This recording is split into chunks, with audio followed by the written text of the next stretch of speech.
La Bible parle dans Genèse 26, quand vous lisez l'histoire d'Isaac.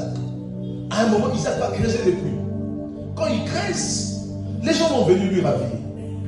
Genèse 26, le verset 25, la Bible dit quoi? Les rois sont venus faire la paix avec lui. Isaac leur pose la question, pourquoi vous êtes venus faire la paix? Il dit, parce que nous avons vu Dieu être avec toi. Est-ce que Dieu se voit? Non. Mais les évidences des choses que Isaac faisait prouvaient à suffisance que Isaac avait Dieu. Mais toutes ces choses se passent avec lui parce que dans Genèse 22, Isaac a été donné comme étant un sacrifice à Dieu.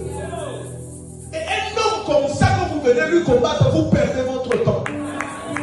Vous venez combattre un homme qui a été sacrifié. Ça veut dire que cet homme est tué d'avance.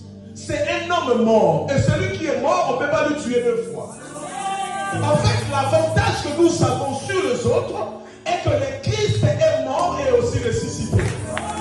À qui je suis en train de parler. Est-ce que vous savez qu'il vous a laissé un testament? Et ce testament-là a le bien. Jésus connaissant ces choses, il sait le monde. Quand un parent meurt et qu'il laisse le bien à ses enfants, il est possible que les oncles viennent pour le prendre. Et celui qui détient le testament, c'est l'avocat. Mais l'avantage que tu as est que celui qui t'a laissé le testament, c'est lui-même ton avocat. C'est mon gars. Ça veut dire que quand ta famille viendra pour prendre une chose, il est dans le testament, il est écrit, c'est pas ce maître ici qu'il a été donné comme Dieu. Quand ils viendront faire en sorte que tu manques quelque chose, dans le testament, il est écrit, j'ai été jeune, j'ai vieilli, je n'ai jamais vu injuste.